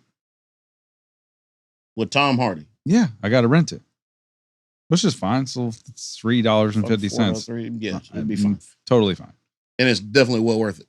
And I feel like I've seen parts of it. We'll see all of it. But I definitely don't know it enough to be like, yeah, I fucking know everything. Like, I need to watch that movie. That's probably in my top. At that era of Tom Hardy, had so many great movies. It's hard to keep up with, dude. Like Lawless on its own, I'll put that up against. Bro, think about like Lawless, Bronson, and Legends like came out within like a 5-year period, probably. Crazy. Yeah. And all super difficult roles. Yes. That motherfucker is different, dude. He's very fucking different. And I have to I came here to discuss some things with you. Okay. Coming fresh off the Tom Cruise a couple episodes ago. Yep. I really think we should revisit Brad Pitt's. I'm not saying Brad doesn't have some hitters, because he does. No, I just think we need to really need to revisit some shit. Yeah. I mean, you have Fight Club. Yep. You have Ocean's 11 through 13. That's true. Which was really fucking good. You have Troy, which you've named before. It's one of my all-time favorites, dude. You have what is that movie? Came out in 90. Legends of the Fall. Yep. Yeah. With Anthony Hopkins. Who is it? Matt Dillon? Was it Matt Dillon? Yeah. The one that nobody talks about, and it's in my top 10 forever, is River Runs Through It. When you said that the other day in the group chat, I've never seen that movie. I'm going to throw that at you one of these times, but you should probably just watch it and I won't have you review it because it's that time period too. It's late 1800s. Yeah. And it's a coming of age movie of 2 brothers and their dad's like a preacher and they fish and the whole thing revolves around fly fishing for trout and the art of it. But within it interweaves their lives as they grow up, and Brad Pitt's like the ostentatious fucking wild child that just can't put it all together, but he's an unbelievable fisherman. And it's like it's really shot through their dad's eyes of like the one kid goes to college and does really well and he's super but the fishing brings them all back down to zero and they can bond. And then Brad Pitt's out doing the nightlife gambling, doing all that shit, and just the way it all like culminates, man. Okay, you're gonna watch it. You're gonna. It's not like the most visually exciting movie, but the story of it is like there's a lot. That's one of those movies where I've seen the cover multiple times. Yeah. I've heard about it, but I've never actually sit down and watched it. Now, his role in True Romance, which is funny as fuck, right? Yeah. Did I tell you that actually? I think it was Judd. Yeah, it actually inspired that role of Brad Pitt's. Actually, inspired Judd Apatow to make Pineapple Express. Wow. Because he goes, like, this movie's so great, and it's like that character was so like interesting. I'd love to see what happens, like if it was just him in like a movie by itself. Played out. And that's when that's crazy. How he came I up never with knew Pineapple that. Express. Yep. It makes a lot of sense now. It makes a lot of sense now, yeah. For sure. Damn, dude. But yeah, so it's that. Then have you ever seen Meet Joe Black? Yeah. Another Meet Joe Black was nice, bro. And then everybody's been talking about, apparently everybody in the world, Mickey included, has been watching Bullet Train. I've not seen it. I've not seen it either. And everybody says it's fucking amazing. I've not seen it either. It's been out for a couple years, hasn't it? What, it just go to Netflix and everybody can watch it? It's a couple years old, right? No, it was I'm pretty sure it was a Netflix movie, if I'm not mistaken, like an original. Or like it came out on, I'm pretty sure it came out like on Netflix immediately. But no, 2022. Well, I mean, look, I'm not going to argue against Brad Pitt, dude. No, I'm not necessarily saying that like the whole. Well, I told this to a dude at Sherwin-Williams, and we got into it because I was like, we got to think about. I broke it down. I was like, we got to think about competition. Tom Hanks has the catalog. I mean, Did we talk about Johnny Depp on here? Nope, we didn't. But I talk because you and I had that real. It's like you got to start talking about Johnny Depp because of the depth of it. But the one thing that he was like, you have to consider, and I was like, I'm gonna throw this out, but you do is that Tom Cruise doesn't have a stunt double. He does it all. I mean, I understand. I get that. I'm not considering that and what we're arguing. Okay. But he was, and everybody else I've told it to is like, yeah, but Tom Cruise does all his shit. And I was like, yeah, I'm not. Usually we would get into the art form deeper than this, but this is just a hits for hit. Like, yes. What are we really talking about here? But all right, so we got that. All right, so Johnny Depp's hard to argue against. No, because his versatility is fucking unmatched. Insane. Like, Gary Oldman might be the only motherfucker they could say. But even then, look, all right, think about this, bro. This motherfucker played Jack Sparrow, John Dillinger, Willy Wonka, and the Mad Hatter probably within a 5-year span. And Whitey Bulger. And Whitey Bulger, like a couple years after that. Yeah.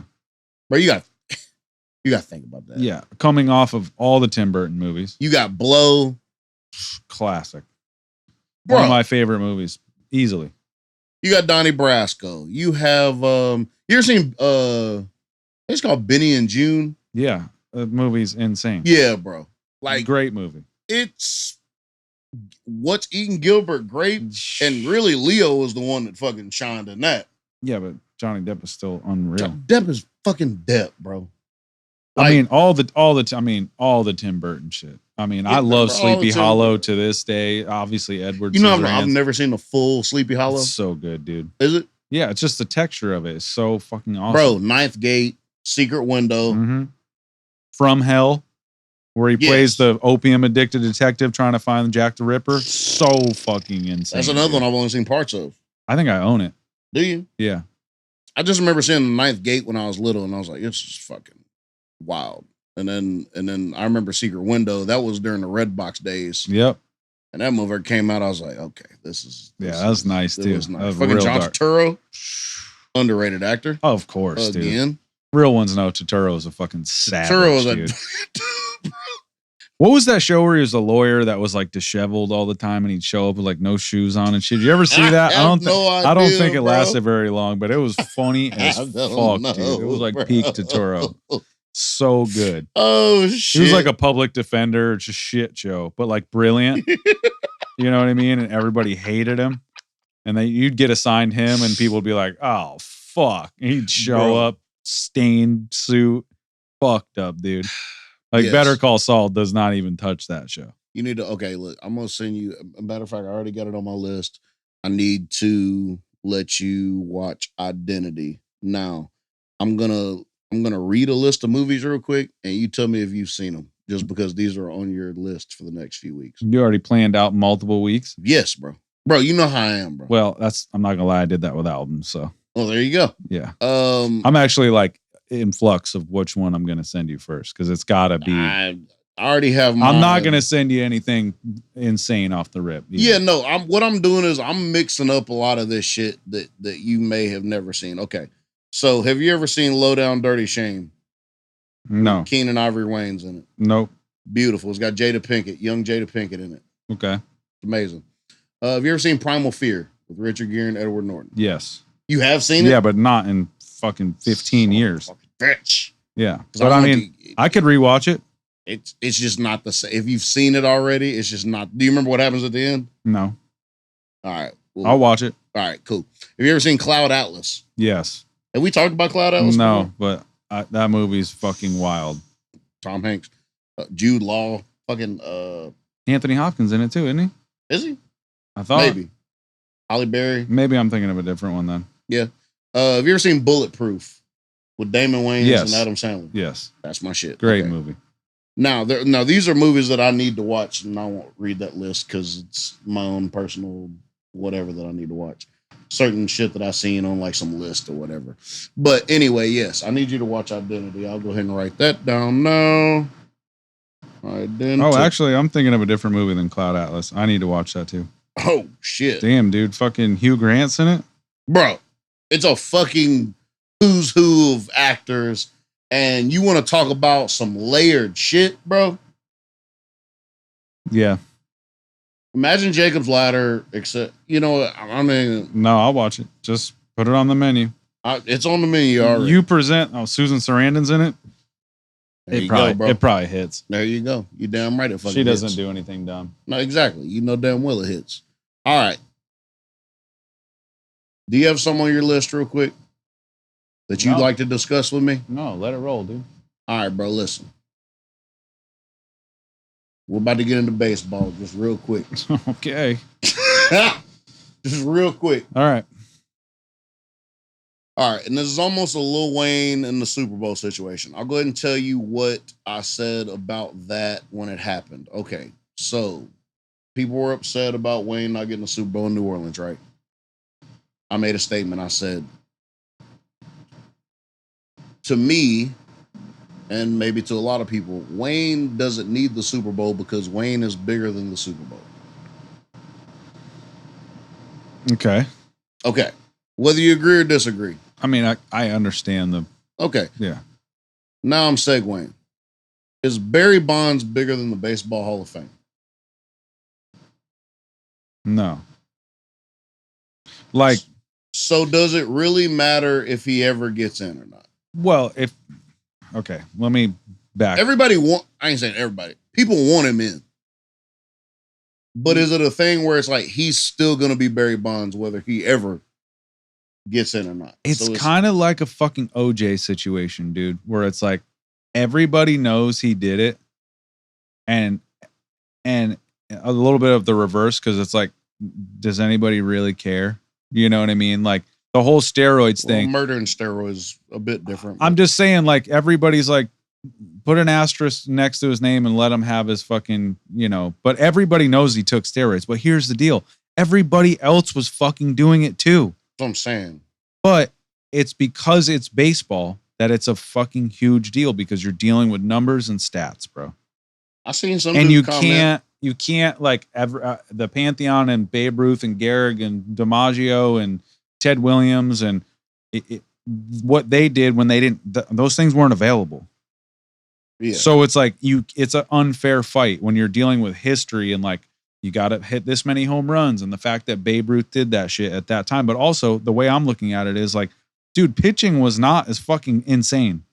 No, that's what I was about to say. 1923. Like, to me, it's like, are we just going to start doing this asterisk shit? Because like also athletes have improved over the years. Yeah, that's how the fucking world's supposed to work. You're supposed to get better. If you put Babe Ruth maybe in today's baseball against he'd have a tough time. Paul Skeens and Mizzleworski. He might have a tough. He didn't want to face fucking Satchel Paige back in the day. So yeah. Or no, that was actually DiMaggio. That wasn't Babe Ruth. But there was people he dodged because he was that famous. Well, that's You what know I'm what I mean? saying, though. It's like Now you can't dodge Paul Skeens. He's on the schedule. You got to play him, dude. there was some fucking stat, and I forgot what it was. But anyway, I'll look it up later off mic.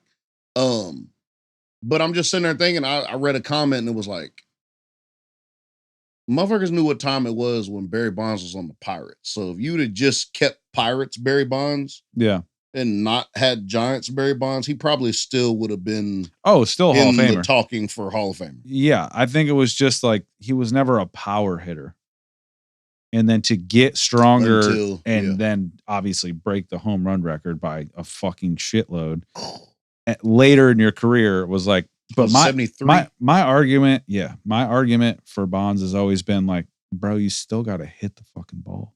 You still got to hit. And the fact that you hear the stories of guys, and especially Chipper Jones's fucking take, where he was like, dude, we were told you walk him every time.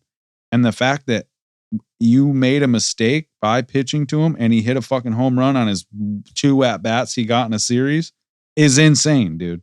I don't give a fuck how many steroids you give Jose Canseco. He can't do that. No. And he was on steroids. It is crazy. Well, I found a Canseco card too, by the way, I think. Yeah. Like you still have to fucking hit it. Gary Sheffield was on All the Smoke and he was talking about, how Barry said there was a few episodes on All the Smoke where they were like, you think you can still hit 100 miles? Yeah, he was like, yeah. Yeah. And Gary Sheffield was on there like a couple days ago. And they were like, what do you think about Barry Bonds saying he could hit such and such? And he was like, Barry couldn't hit no, Are we going to get a fucking live demonstration out of this? I'm about to say. Because Barry's that person that's like, oh yeah? That's what I'm saying, bro. I would not test Barry Bonds. No! He said, if I can see it, I can hit it. I'm never said if I can see it, and then he said, all I have to do is listen to it hit the mitt, and then basically replace it with a bat. Bro, what? You're catching it, and I'm hitting it. That's the only difference. Bro. That when you look at things like that in a linear way, you've unlocked a code there. That like my thing is let fucking Barry Bonds in the Hall of Fame, dude. In fact, give every fucking baseball player steroids. Let them have it and see who the fuck is who. Because it just amplifies your given talent. Well, I was about to say, I don't know if that's going to increase your batting average. Like as far as how many times you can hit it. It keeps you healthier longer and it makes you hit more home runs. That's what I'm saying. Like even if you hit more home runs, you still have to hit the ball. Exactly. That's these fucking this is my point. Pitchers. Yeah. That are throwing 98 mile an hour sliders. Yeah, that you are getting fucking wrecked by. Dude, watching that shit, that Miz compilation, it's like, dude, these are great hitters that he's got on bended knee swinging at pitches fucking fucked up, dude. Embarrassed. These guys have been hitting a baseball for 25 years every day of their life, and they look like they'd never seen a pitch thrown before. And them motherfuckers looks like he just came fresh out of 8th grade. Barry's got to hit that. And if he can, then yeah, man. And he hits it out of the park. Like, dude, that's the thing about baseball that sucks. And not to mention, it's like you didn't count the fucking Negro League stats until recently. So what are we really talking about? That's what I'm saying. Like, what the fuck are we doing? Like, how historical is it really? And obviously, I grew up around there, and it was a big part of my my ether of growing up. You know what I mean? You're just in that baseball town shit. Yeah. And it's all based on history. But it's like, dude, history fucking changes. Like, my thing with sports is if somebody gets hurt, let them go on HGH, whatever heals them faster. If they're not hitting a ball and they're not on the fucking and they're tested and they're clear, but they used it to get over a fucking hamstring injury, who gives a shit? Just be done with it. Like, don't you want them on the field faster? I was about to say to provide the entertainment and make you money. That's the only thing motherfuckers care about anyway. So let's not act like it's not happening right now, because it is, and it always has been, and it always fucking will. We're humans. We're always going to want the edge. It's what we fucking do. Yeah. So yeah, to conclude your point, put fucking Barry in the Hall of Fame, dude. Put him in there, bro. Why not? That was must-watch baseball, dude. That's what I'm saying. Every Giants game was televised during that. Every single one of them. Is he going to hit one tonight? And guess what? He usually did. That's insane, dude. All right. Look, I've been thinking about this for a couple weeks since you said it.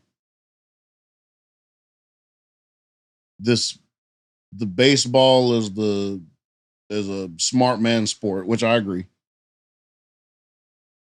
I would like to have the baseball versus football discussion though. Okay. Mainly because there's 11 on each side. Just like baseball, we're all having these one-on-one battles going on, right? I say we just as in whatever. There's these one-on-one battles going on. The corner's been reading the receiver and the entire time versus the receiver reading the corner and what way he's turning his hips and this and that. Linebackers, whole other thing. You're looking at the offensive lineman. You're looking at the tight end and the receivers. You're looking at running backs, quarterback. Like you're having all these things. Yeah, all 11 guys need to be on the same page. All 9 guys of baseball need to be on the same page. Yeah, and I get you were talking about the mini battles, like the little mini wars that are going on during the entire game. And I felt like it's the same thing with each of those positions in football, where I think maybe it gets overlooked because it's such a physical type of and it's thing. It's fast paced. Yeah, and it's almost like when people, not saying you're saying this, but it's almost like it reminded me like when people say like there's no art in boxing, it's just people throwing punches. Yeah, that's where it's like no, that's insane. It's so fucking stupid, and I hate it. And whatever, if motherfuckers ain't gonna understand it, they're not gonna understand it. But it's the point where it's like I was just really sitting there thinking about like football and the little nuances, the shit the safeties have to know. The shit the offensive line has to know. We don't even fucking talk about, the quarterback, obviously. Running back. Like, everybody's looking for these different things in these different positions. So, I would also like to put football in that thinking man sport category, along with baseball. It definitely is. I think my point was from a fan's perspective. Yeah. You can watch football and have somebody briefly explain to you what's going on. And be like, okay, 4 downs, 3 really to 4th down, got a punt. Touchdown. It's just baseball is very much like you look at it and go, why is it 2-1? And why is this exciting? Yep. This is you know what I mean? So it's understood on a different level. I think football is easier for the casual person to be like, I'm a fucking Chargers fan. I don't really know a lot about the game. And not that doesn't exist in baseball, but it's like to truly get into baseball and be a fan, you have to know all of the shit. Now, we know that shit about football because we're psychopaths. We know everybody. We know all the defensive schemes. We know what our base defense is in. We know when we're in a nickel on this down to prevent this. We know all that shit. You can watch that as a casual fan and not know a fucking thing about a defensive formation. And be like, cool, they got a 1st down. That's good. In baseball, it's like if nobody's hitting a home run, a surface fan is like, wait a minute, why'd they just drop a bunt there? Why'd that guy steal? What the fuck is going on? Nobody knows what the fuck is happening. But I will say, like, yes, both have a collective consciousness that needs to happen. That's a symbiote. That's all sports. Well, it's the collective consciousness, and it's also it's like you have to be in tune with the individual war that you've been having with and what everybody else is doing. And then what everybody else is doing. Yeah, because if you're out of alignment in football, you've just fucked the whole play up. Yeah. If you turn and it sounds primitive, but it's like if you turn your shoulder the wrong way to let's say you're a defensive end as a right tackle. If you turn your shoulder the wrong way or you take the wrong first step, you're fucking washed. Yeah. And you're gonna be taken out of the play immediately. Yeah. But if you notice that right tackle steps back with his left foot every time instead of his right foot, then you might have a little lane on the inside. Versus that's what I mean, like by the mini battles where it's still these mini battles where it's crazy because in baseball, it's almost like 1 versus 9, it seems like. Where it's the batter versus these non-players, even though the non-players have their own responsibilities. Yeah, but they all have to know. I mean, even defensively, if you're a really good hitter, you have to know that like that shortstop is quick, and if you hit it up second base and the second baseman's rotating, he can still get to that ball. So you're going to try to pull it now, right? Yeah. As a hitter, you're going to try to. It depends on what the base runners are doing, and they're counteracting. Now, baseball comes down to like the manager a lot. Like it's not like we just let players play. Like there's a lot more involvement of your coach, who's the manager of the team, doing these little strategic moves to try to fuck people up. Mm-hmm. That's why you'll have pinch runners, pinch batters. The shit's going on because they're trying to. They know, all right, we got a left-handed pitcher. We need right-handed hitters. We got to start supplementing shit. We're down by 1. What's going to happen in the set? There is a lot going on, but yes, they are the same on that. But to the regular person's eye, it's very hard to understand that unless they want to understand. Mm-hmm. They can't be like sit down and enjoy a baseball game unless it's the game 7 of the World Series. And they just go 4-2. The team we've like scored 4 runs. That's good. Yes. They don't know the fucking 6 games before it and all the little shit that happened. Side note, Brewers have the best record in the league right now. Don't get too attached. I'm not. All I'm saying That's another thing about being a baseball fan is you have to deal with real sorrow. All I'm saying is nobody 2 months ago was like, oh, the Brewers will have the best record. That's true. So I'm just proud of my team. It's short-lived, though, because I know it's a long season. Got to keep the juice, and it all comes down to, like, literally who the baseball is definitely that sport where it's like every year it seems like, you know, there's always that team in the NFL where a wild card team gets hot and fucking runs the table. Yep. Giants obviously come to mind, but like there's always that weird team that comes out of nowhere that's just underdogs. Then you're like, we don't fucking know how they're playing this good right now. We ran the Dodgers. Their bullpen was shit all year, and now they're the best in baseball. Last 2 weeks going into the playoffs, and it's fucking shouldn't happen, but it is. The Dodgers getting fucked up like that. Has that ever happened to the Dodgers? I don't know. But we ran the fucking table with these motherfuckers. Yeah, they got their shit. It's crazy because we don't have like these big home run hitters. We just get a lot of hits, and then we just. You have a really good manager. That's what that is. And you got a lot of depth. Bases. We're RBI fucking winners. Well, and you're not giving up a lot of runs because your pitchers are good. That's what that comes down to. All pitch help. I just seen tonight we lost to the Marlins 5-1. Can't lose in the Marlins, dude. See, this is some telltale shit. It's all right. It's good. It's good. You can't sweep the Dodgers for the season lose to the Marlins 5-1. And Peralta had 9 strikes, which they might be the Raiders of baseball, dude. Not case, huh? Brewers might be the Raiders of baseball. Please don't say that. I'm just saying. No. Just you don't have to say it. No, y'all are a bigger market than the fucking Brewers are. No, I'm just saying you're beating people you shouldn't, and then losing to the fucking Marlins. That's how it goes. I mean, hell, we won the Eagles won the Super Bowl last year. We almost fucking lost to the Panthers last year. That's true. Yeah, shit just happens, bro. It's a Dolphins-Patriots situation. That's just how it fucking goes. It is what it is. You know, squirrels are turning into carnivores, right? What are you talking about? Squirrels are turning into carnivores, bro. Okay, that's further evidence. Miri and I have been discussing it a lot. Like, nature is starting to be like, all right, let's start fucking making moves here because we're not getting eradicated. They are. You got tomatoes saying "fuck you." You see the crocodiles now pretending to be fucking people in distress in the water? Yeah. Crocodiles are rolling on their bellies and putting their fucking hands in the air, and it looks like a person in distress. Try to get people to come out there so they can fucking eat them. No fucking yes, way. Dude. This is happening. Nature's starting to be like, we got to get rid of these motherfuckers, dude. Earth, they're going to do it. Look, Earth will do it one way or fucking another. We can be as smart as we want to and play God all we want to. If this Earth decides, you know what? This parasite's got to go.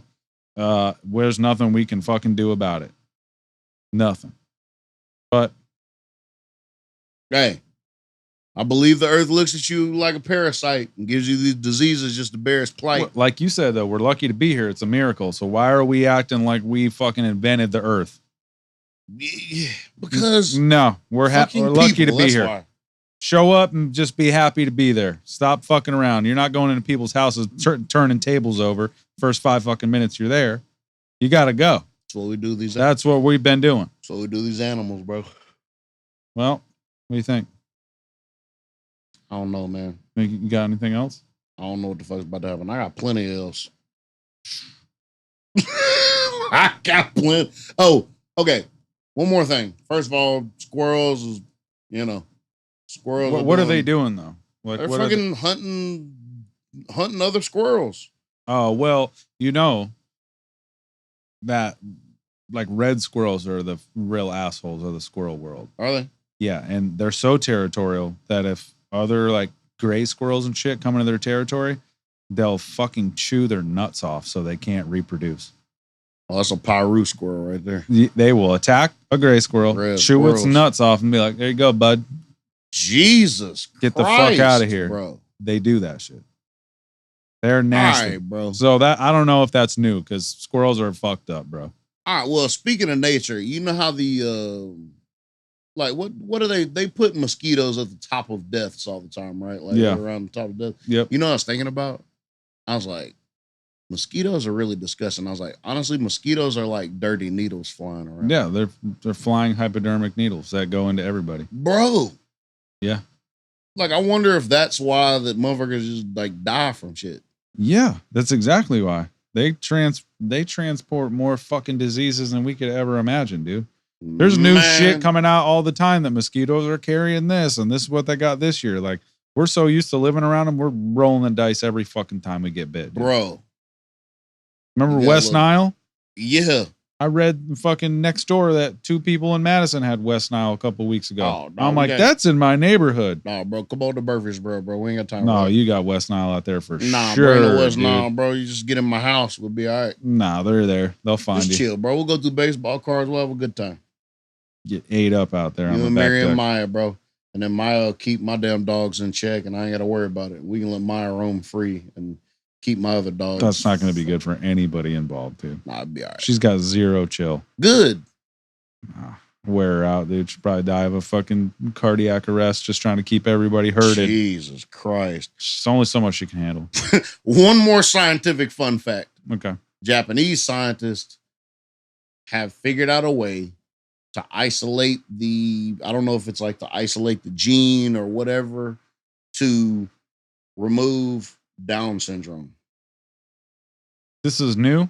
Yes. Hold on, let me make sure that I say it right. Japanese scientists delete chromosome that causes Down syndrome. At what cost, though? There has to be something that because I guess the new thing now, right, is this like what do they call it? Like designer babies, where you can like designer babies. Well, where you can like you conceive a baby and then they can test its DNA at like early stage and be like, not looking good, and you can go ahead and delete it if you want to. I know that exists. The baby? Yes.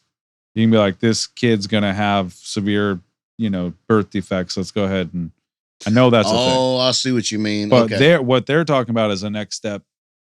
Before you even get involved with fertilization, just be like, nah, let's go ahead and delete this. Give him up syndrome. But that's got to come at a cost, bro. Everything does. What's that doing? What is the cause? I mean, I don't get shit. What's the cost of that? You can't just be deleting chromosomes out of genetic material and being like, that's not going to affect anything. If they're short one or they got an extra one, you take it on There's got to be some butterfly effect to that, dude. There's no way. Maybe, but I don't know. I think it's probably they're just going to start doing that. Every single fucking person's going to be living Jacob's Ladder for real out here, dude. That's going to be their whole life. Well, just not knowing what the fuck's going on in a split second, and then Jacob's you're dead. Ladder. Jesus Christ, bro. You can't be deleting. I'd rather live in Jacob's Ladder than fucking Kevin Costner's Field of Dreams. Tell you that. That's insane. That's fuck Shoeless Joe. What, dude? I don't want that in my life. But you're fine, just fucking. I'll take the little thing with the tail. That'd be fine. All right. The one that impales his girlfriend on the dance floor later on? Well, that one? No, maybe not that one. Yeah, the one that was sleeping on the train that didn't touch you. That's the one. That's the one. That's fine. Dude, that movie's so fucking nuts. I'm glad you watched it. So fucking sick, bro. I was sitting there looking at it. I was like, why is Tyler making me do this right now? This is fucking ridiculous, bro. But then you got into it. I was into. I mean, just because I'm like, I gotta figure out if this motherfucker's crazy or if something's going on. A little death scene though, sealed it right up. He went to heaven. Again, another movie where it's like you see where you can see other people borrowing that idea and just morphing it. I think the chiropractor was the angel, by the way. Yeah, I agree. You know, in one way or another. Yeah. I think everything was just so like fucking esoteric and it's like it was a mix of afterlife, mental illness, the horrors of war. Just it had a lot of fucking layers, and that is actually what I did love about What's the score on it? What I give Superman, a fucking 7.5? Yeah. See, I have to take into consideration the year that it came out, the originality. It's hard to grade things from 1990 versus because you get a Superman at 7.5 because it's fucking visually great and it's entertaining and it's this and that. And then it's like, then you go to fucking 1990 Jacob's Ladder. Yeah, bro. I never fucking rated Field of Dreams, and we'll keep it at that. Okay. Nah, I ain't rating it. Jacob's Ladder. Jacob's Ladder is about. We're gonna give it a 7. I'm only saying 7 because there's a lot of 10s has been thrown around these past few weeks. Yeah, but that's from 7 to 9.9 is a very steep slope. Yeah, so you have to be very careful what you give a 8 something because but just a straight 7, not a 7.2, not a 7.8. Well, no, I'm only going 0.5s or 0.0s. I can't do the point. I can easily do that. No, why though? By the way, Nick Kurtz, rookie for Athletics, 4 home runs today. Did he? 4 home runs in one game. Jesus. You see Mason, what's his name? Mason Miller threw that 104 fast pitch this year? No. He threw like 104 point something. What are these kids on, bro? Fucking. They're on the juice, bro. Put Bonds in the hall. Testosterone and vapes. They're on all of it. They got 4. They got 4 Zins, fucking upper deck. Zins, fucking ashwagandha, all of it. Vapes. Bro. What's the new alcohol thing that kids like? What are you talking about? I don't fucking know. The new alcohol thing. What are we talking about? Fireball? There's always some fucking alcohol that kids like of some sort. I mean, this is the shroom weed era, and of course, MLB is not going to allow that. I think they allow weed a little bit now for recovery. Oh, no, that's the NFL. Ain't that a bitch? And NBA too, I think. Yeah, they should. Baseball's tripping, bro. It's fucking a little too rooted in old school history. That's what I'm talking about. Before we know it, we're gonna have Negro leagues again. Well, fuck. At this point, if you're just now in the last 10 years putting their stats in and considering them, do you understand how crazy that is, bro? Insane. I've been pissed about it my whole life, like because obviously I'm a fucking Satchel fan. I'm like, this motherfucker is better than any pitcher that's ever fucking lived. Do you understand how fucking? And you're not gonna compare him to fucking Cy Young, bro? It's 2025, and we just now added black stats to white stats, bro. What are we doing? Nick Kurtz tonight, 6 hits, 6 at bats, 4 home runs, 8 RBIs. Who the fuck was the pitcher? It was from Houston. They had 4 pitchers come in. What shit? Sit all them down for a couple weeks. And Gusto was the starting pitcher. He lasted 3 innings, gave up 8 hits and 8 RBIs. Sit him down for a month. These 2 home runs he gave up. We'll see you in October. Then Hernandez came in, pitched 2 innings, gave up 2 home runs. Like they got fucking roasted. All right, bro. That's what 15-3 the Athletics beat Houston. Okay, well, that's the equivalent in football of 47-13.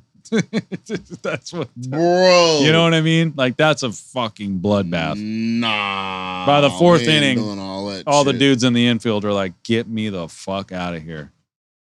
Bro. What's crazy is that baseball can be like that. So when the Sox came back to beat the Yankees, that down 3-0, that last game where they went down 3-0, I was playing a show and they had the TV. I was like a small bar and they had the TV and I could see the score while I'm playing. We got our shit kicked in, dude. I mean, it was in the teens, bad. To go down 3-0. And I was like, this fucking season can't get over it. Put a fucking bullet in my head. This is all, and it's against the Yankees. And then to come back from that beatdown to win 4 straight is fuck. That's what makes it insane. Because they were fucking dead to rights, dude. Yankees were already like, just got one quick game and we're on to the World Series, dude. Nope. That's what makes it fucking great. And the way they won game 4 was like small ball, incremental, stolen base, pinch hit. Like it was a dogfight. And once they won that one game, bro, it just changed. Momentum in baseball is fucking weird.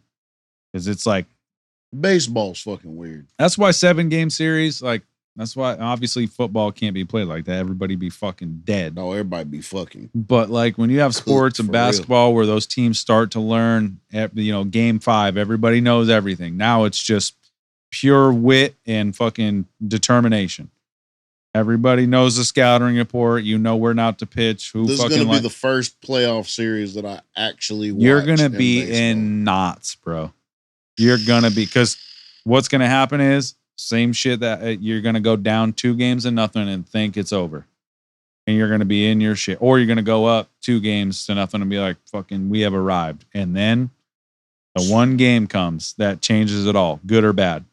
And it's going to be I can't wait. Honestly, bro, my emotions can't handle it. Yeah. I deal with this shit enough during football season. Well, the shitty thing for you is first time you're going to have to deal with both at the same time. Because it's going to be I'm never going to pick a basketball team. Playoff season in baseball, and you'll be in week 4, week 5 of NFL. That fucking yeah, Christ, dude. We got a lot of baseball. And fantasy. I got to get our fantasy set up too, by the way. Are you joining my league? How much is it? I don't know yet. Not interested. Jesus, dude. I'm fucking real. I'll get Mickey in or somebody. Mickey will do it. Mickey will do what the fuck ever. You know, Mickey he better show up, insane. Though. You know, Mickey is so insane that he listens to this podcast on 0.5 speed higher because if there's too much of a pause, he'll lose concentration. He told you this? Yes, bro. Why would he even say that? Listen to us on fast forward, bro. That's psychotic. He was like, I have to because his brain's fucking moving too fast, bro. He's like, if I don't, I'll start. It has to be. It has to be an arguing speed for him. That's what it is, bro. 1.5 is arguing speed, so he can fucking battle us in his mind. I was like, all right, bro. Look, you know what? You don't even have to listen no more, bro. No, I'll say this then. Fucking Carnage is cooler than Venom. You think that? I'm just saying it because I want him to. I'm gonna tell you who's cooler than both. Not Superman. Flame on! All right. Okay. Till next time.